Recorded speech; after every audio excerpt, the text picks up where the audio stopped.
NBA free agency this offseason was always going to start and end with Paul George. Where was he going to go? What was he going to do? We've gone through all these different scenarios over the last couple of days. Him opting in and then requesting a trade. Teams like the Warriors, teams like the Lakers. These teams have been thrown around. But we had to start with step one, and that was whether or not Paul George was going to accept or decline his player option. And he has made his decision. Paul George, as of this moment, is officially a free agent ahead of free agency starting tomorrow, which means that we at least know a little bit more about what exactly is going to happen with this guy. Now, the reason that this is important is because at this point, the options in terms of where Paul George is going to play next season have shrunk, because prior to him making this choice, there was another option out there, and that was him picking up his contract for next season with the intent to be traded. He was not going to opt into his contract for next year under any scenario other than being traded. And but it's been reported that he would like to stay on the West Coast. So teams like Golden State, teams like Sacramento have been thrown around as possible options for Paul George should he not find an opportunity that he likes in free agency, and as a way to put a little bit more pressure on the Clippers to give him the contract that he wants. It's the only reason we've gotten to this point is because the Clippers haven't given Paul George a contract offer that he likes.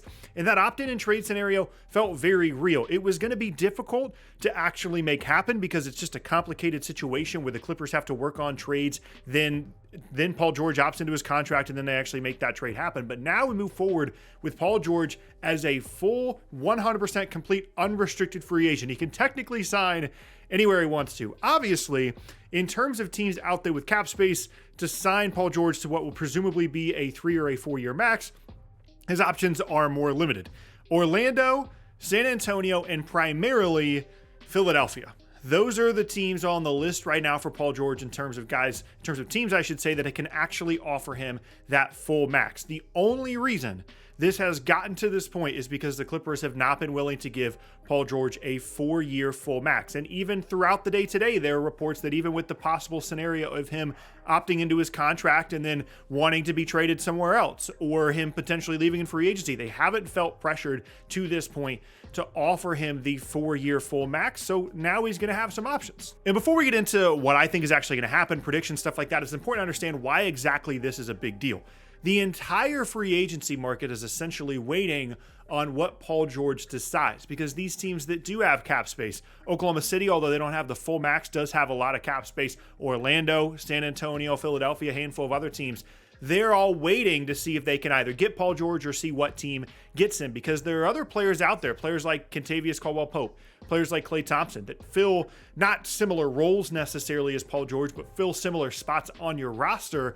And those guys might either get a little bit cheaper if one of the free agency teams takes on Paul George, because that's one less team that they could potentially have to bid against, or if he returns to the Clippers, it could make those guys even more expensive. If a team like Philadelphia suddenly realizes, hey, we didn't get Paul George, now we got to give Klay Thompson $40 a year. We got to give KCP $25 to $30 a year. Those are all real potential outcomes of this. And that's why the Paul George thing has been so important. And I would expect that he is going to be one of the first dominoes to fall late tomorrow. Now, in terms of predictions, I've been relatively confident this entire time that Paul George was going to return to the Clippers, because I didn't think that the market out there was going to be significant for him outside of Philadelphia.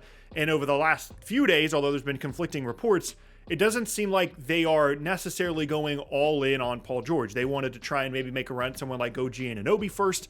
There's been some Klay Thompson interest. Maybe it's KCP and someone else, because at least those are tradable pieces. There's something about Paul George that reportedly is scaring off the Sixers. And without that piece, without Philadelphia firmly in the mix to sign him as a free agent, the Clippers know that they have a lot of leverage. They know that it's unlikely that Paul George is going to want to go to Orlando and trust that that might be a winning, contending situation.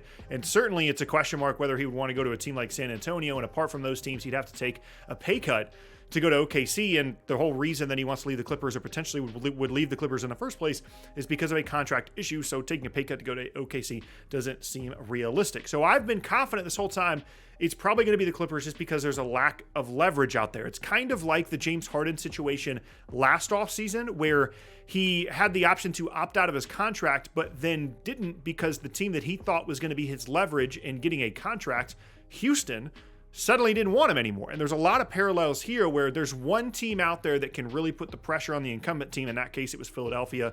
In this case, of course, it's the Clippers. on the incumbent team trying to figure out, okay, we might actually lose this guy for nothing. And at this point, it feels like the Clippers have not felt all that threatened that Paul George is actually going to leave the state of California and go all the way to the East Coast and play for a Philly team that, yes, is very good, but may not even want him and may not even be offering him a better contract than what the Clippers are. And that's what it comes down to for me. I think it's 40% the Sixers. I think it's 55% the Clippers and like 5% Orlando. That's how I'd break it down right now in terms of how likely it is that Paul George ends up in each spot.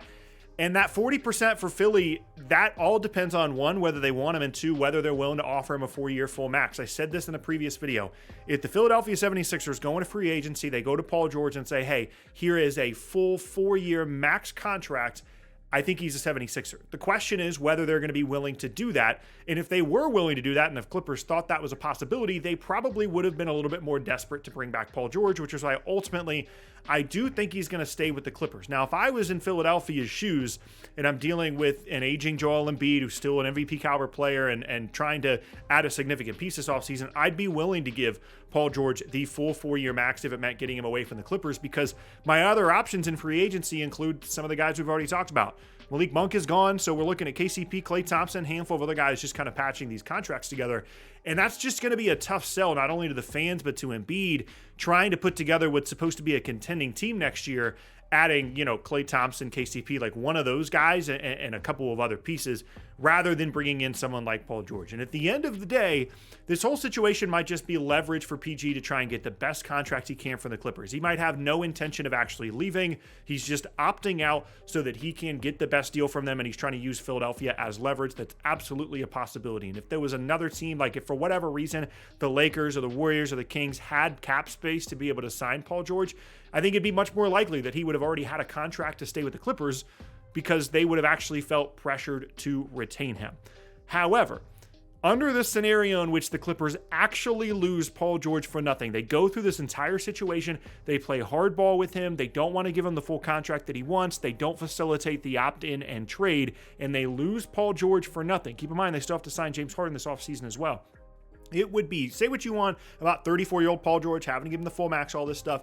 It would be an absolute disaster for the Clippers. They don't have draft pick flexibility to break things down and trade guys away. They would just actively be a worse team as they go into their new building next year. And there were points during the year when those three guys, Kawhi, PG, and Harden, were all healthy, that they looked like one of the best teams in the conference. And that will not be the case if Paul George is in a different uniform next season. So as of this moment, my expectation is that Paul George is still going to be with the Clippers.